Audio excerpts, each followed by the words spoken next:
क्या आपको लगता है कि दज्जाल मुस्तकबिल में पैदा होगा? गलत।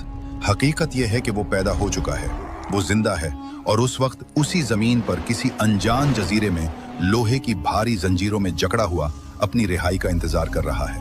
ये कोई कहानी नहीं, ये वो खौफनाक सच है जो एक सहाबी रजी अल्लाह अन्हु ने अपनी आंखों से देखा था। ये वाकया उस वक्त का है जब हजरत तमीम दारी रजी अल्लाह अन्हु अपने 30 साथियों के साथ समंदरी सफर पर निकले। अचानक तूफानी लहरों ने उन्हें घेर लिया।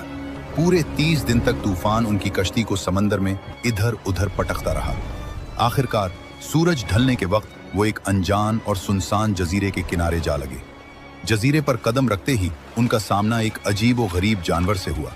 इसके जिस्म पर इतने घने और लंबे बाल थे कि ये पहचानना मुश्किल था कि इसका आगे का हिस्सा कौन सा है और पीछे का कौन सा। सहाबा रजी अल्लाह अन्हुम ने डर कर पूछा, तो क्या बला है? इस जानवर ने इंसानी जबान में जवाब दिया, मैं जस्सासा हूं। फिर उसने कहा, इस खंडर में जाओ, वहां एक शख्स तुम्हारी खबर लेने के लिए बेचैन है। वो लोग डरते हुए इस पुरानी इमारत में गए। वहां उन्होंने एक ऐसे इंसान को देखा जो कद व कामत में इतना बड़ा और मजबूत था कि उन्होंने आज तक वैसा इंसान नहीं देखा था। लेकिन वो आजाद नहीं था।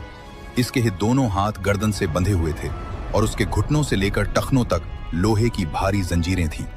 हजरत तमीम दारी रजी अल्लाह अन्हु ने पूछा, तो कौन है? उसने जवाब देने के बजाय उनसे सवाल करना शुरू कर दिया। उसने पूछा, क्या बेसान के खजूर के बाग अब भी फल देते हैं? उन्होंने कहा, हाँ। उसने कहा, वो वक्त करीब है जब वो फल नहीं देंगे। फिर उसने पूछा, क्या बहराए तबरिया में पानी है? उन्होंने कहा, बहुत पानी है। उसने कहा, जल्द ही इसका पानी खुश्क हो जाएगा। आखिर में उसने पूछा, क्या उम्मियों के नबी मोहम्मद सल्लल्लाहु अलैहि वसल्लम जाहिर हो चुके हैं? उन्होंने बताया, हाँ, और लोग उनके साथ हैं। यह सुनकर उसने वो राज खोला जिसने सबको दहला दिया। उसने कहा, मैं मसीह दज्जाल हूं, मुझे जल्द ही निकलने की इजाजत मिलने वाली है।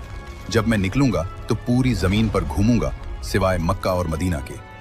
हजरत तमीम दारी रजी अल्लाह अन्हु ने वापस आकर ये वाकया प्यारे नबी सल्लल्लाहु अलैहि वसल्लम को सुनाया। नबी सल्लल्लाहु अलैहि वसल्लम खुशी से मिंबर पर खड़े होकर फरमाने लगे, ये वही है जो मैं तुम्हें दज्जाल के बारे में बताया करता था। प्यारे नबी सल्लल्लाहु अलैहि वसल्लम ने फरमाया है कि जो शख्स सूरत उल कहफ की पहली 10 आयात याद कर ले, वो दज्जाल के फितने से महफूज रहेगा। अल्लाह हम सब की हिफाजत फरमाए। कमेंट में आमीन जरूर लिखें और ऐसी ही मुस्तनद वीडियोस के लिए सब्सक्राइब जरूर।